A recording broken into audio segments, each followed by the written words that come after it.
Welcome, travelers, to PA's Nightmare Wednesdays. As always, welcome to my realm of nightmares. Allow me to be your personal assistant in my realm. Come in, take a seat, get comfortable, for when you step into my realm, there's no stepping out.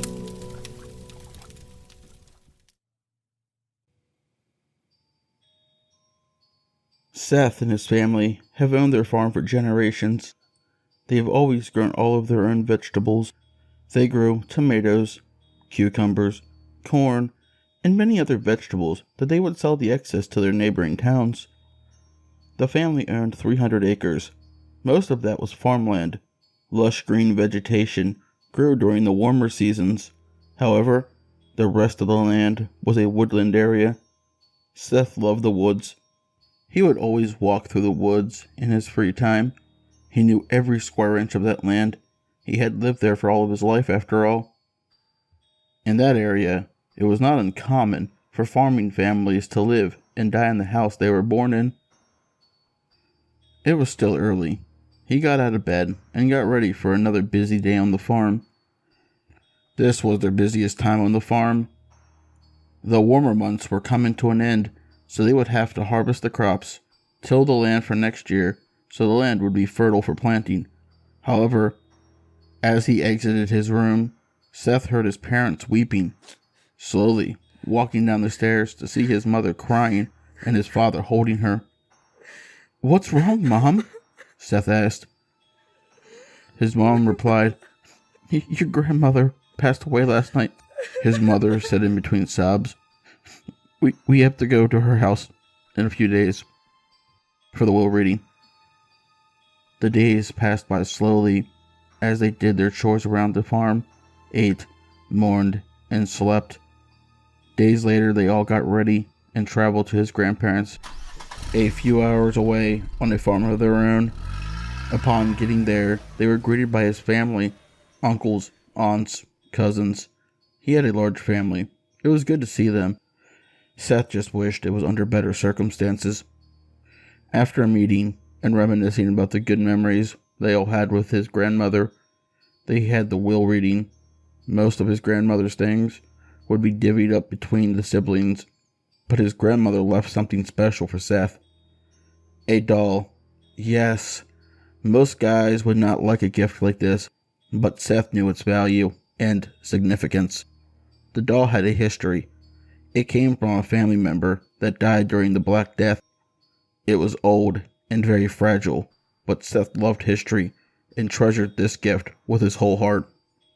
The days after the will reading and burial of his grandmother were hard, but Seth always enjoyed walking around the farmland his parents owned. This helped him clear his mind normally. However, today was different than most. The skies were overcast, making everything look less vibrant and alive than they normally did. In fact, the world he found himself in was almost colorless, just gray, all around, bordering on black. As he was walking outside to his house, he heard children singing. This was odd. No child should be out at this hour, let alone in this kind of weather. The sun would be going down shortly, and with no moon to guide them home, it would be pitch black and dangerous for adults, let alone kids. Seth decided that it would be a good idea to go to them so he knew they got home safe. Seth turned in the direction of the singing and could hear the song they were singing. It was Ring Around the Rosies. Cresting the hill, he saw 6 little girls that could be no more than 7, maybe 8, in age, holding hands. They were dressed identically. They were all wearing white nightgowns and no shoes.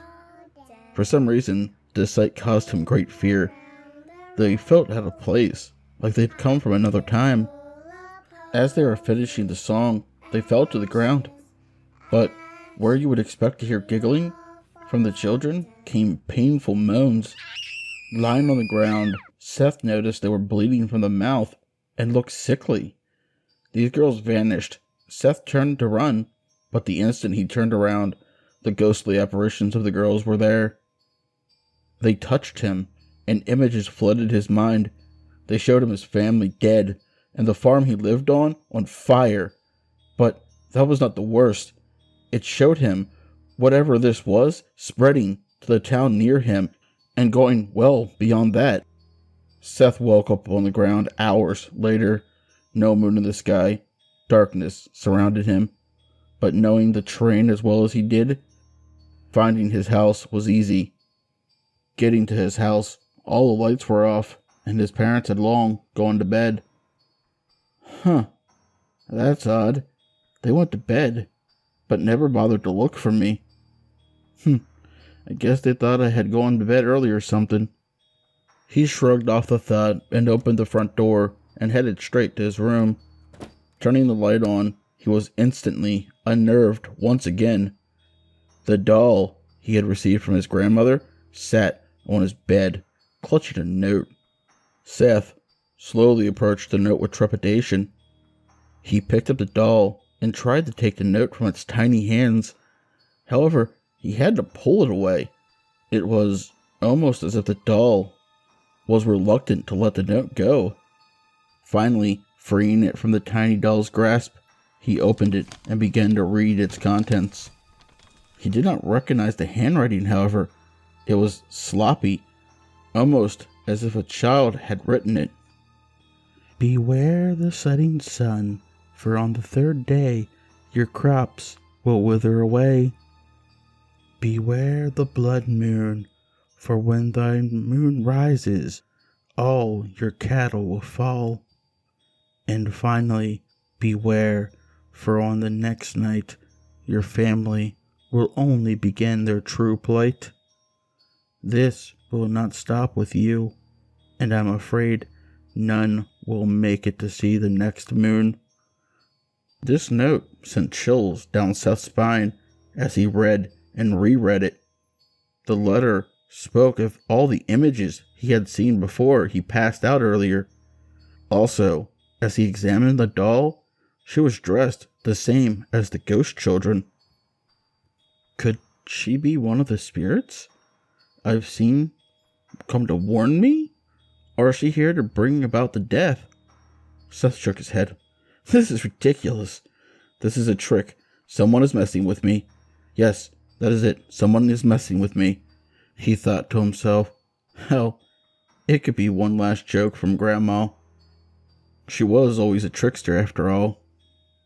Seth went to bed that night and was plagued with the visions on repeat. He was powerless to stop anything that was going to happen. At one point in the dream, a little girl appeared in her white nightgown with no shoes. She was coughing up blood. Her words were pained, but she was very clear. There's nothing you can do to save your family. Your family's fate is sealed. However, you can stop the spread. Make sure no crops, no meat leave this farm. It cannot spread to the next town if it does not. The world will know death like it never has. The plague will strike again, and this time the casualties will be much worse. Waking up, Seth gets ready to go out and continue to harvest the crops with his father, only to be greeted by his mother at the table. Mother, where's father this morning?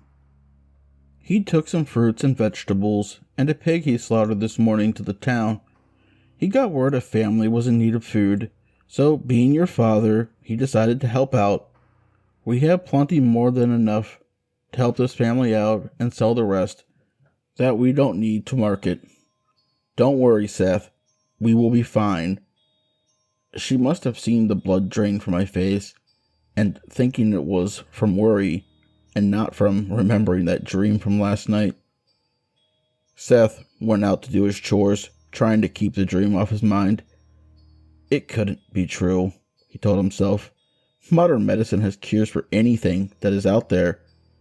This thought brought him comfort, and the next few days he forgot about the dreams. Nothing strange happened until the fourth day. He woke up and went outside, as he normally did, only to find that everything that had yet to be harvested withered and died overnight.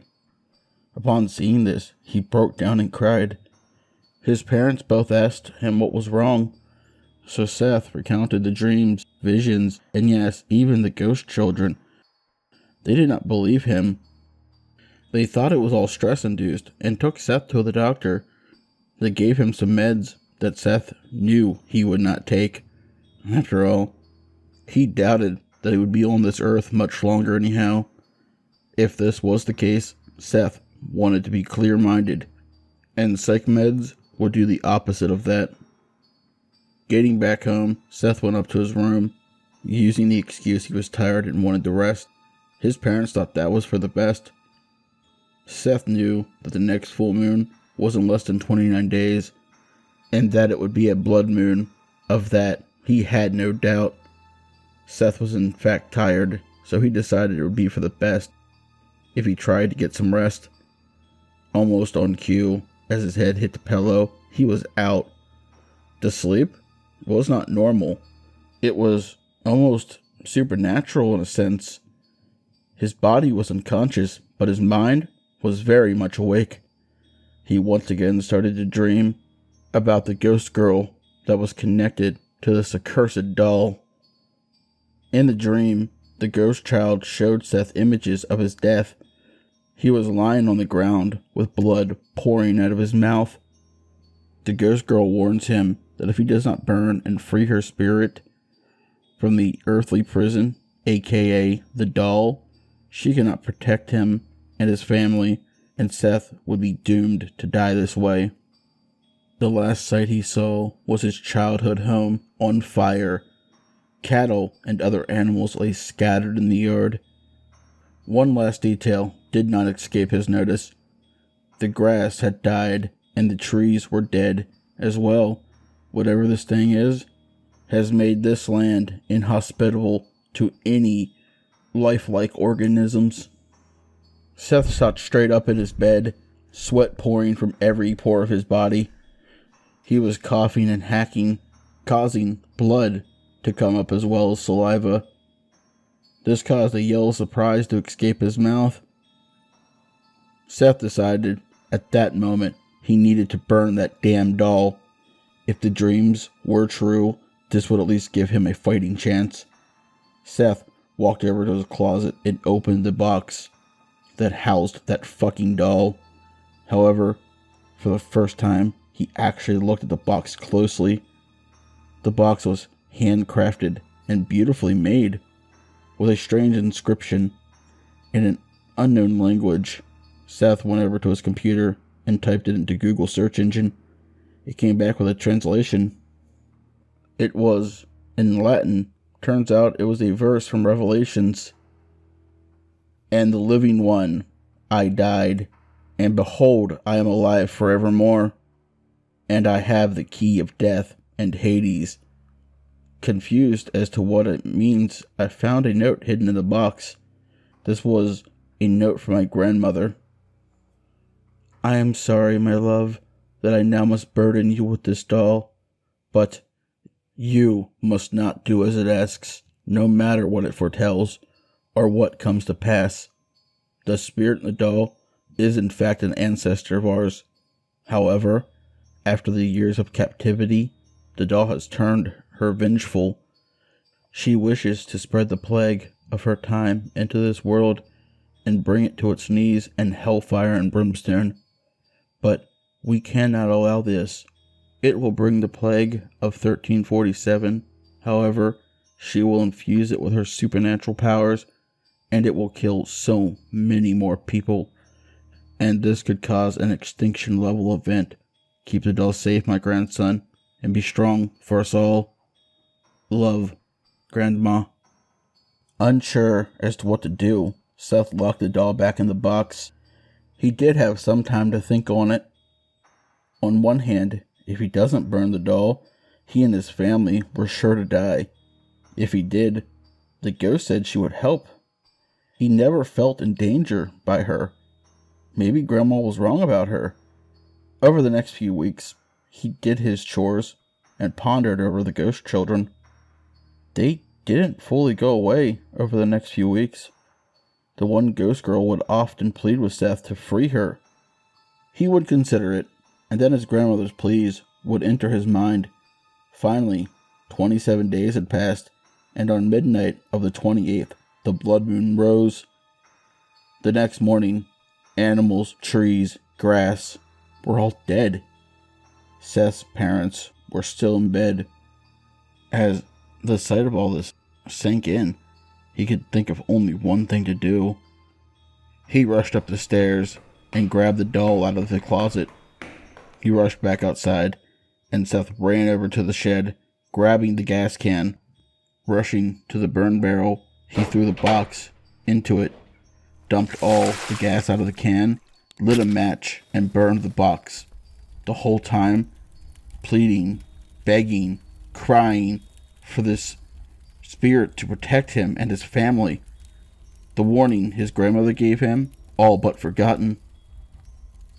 As the flames licked the box, he heard giggling behind him.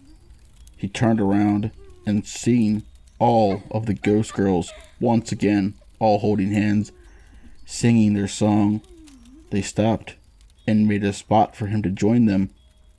Seth was unsure of what to do at first. As they sang, the sky darkened. Not the kind of dark to signal a storm. It was pitch black. Seconds later, he heard a loud crack of thunder and saw lightning strike the house as it burst into flames. The flames spread unnaturally quick. Seth ran to the house, trying to get there to save his parents. Why was this happening? They said he would be okay, but the ghost girls teleported in front of him, hands outstretched, as they sang that accursed song. But Seth could not help but sing as he walked over to join them. Seth had his hands outstretched as if he was holding hands with two ghost children. He started to sing the song. Ring around the rosies, pocket full of posies, ashes, ashes, we all fall down. With the last line, he falls to the ground, blood pouring out of his mouth. One of the ghost children, the one connected to that accursed fucking doll, walks up to him. Thank you, Seth, for burning the doll and finally setting me free. Now the world will know the suffering that our family endured. She let out a giggle, disappearing as Seth drew his last bloodied breath.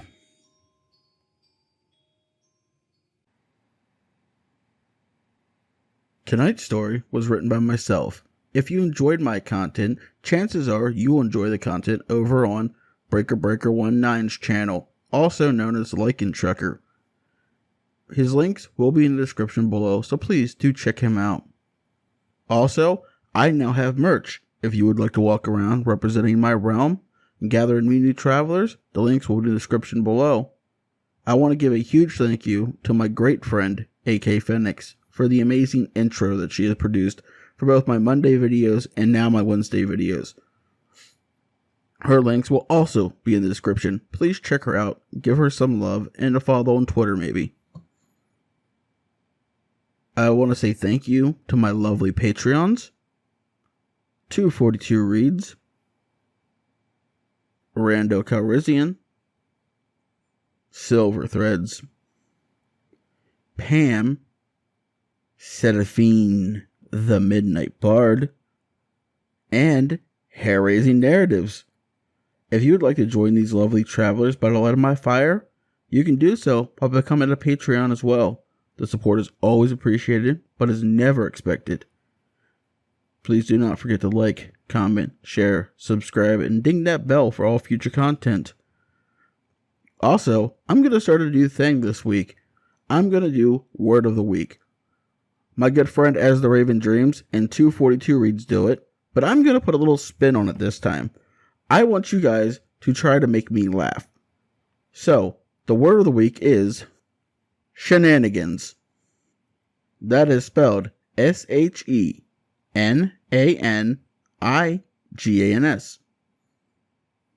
The definition is secret or dishonest activity or maneuvering, or silly and high-spirited behavior, mischief. Leave your comments below, and the funniest I will read at the end of my next Wednesday video.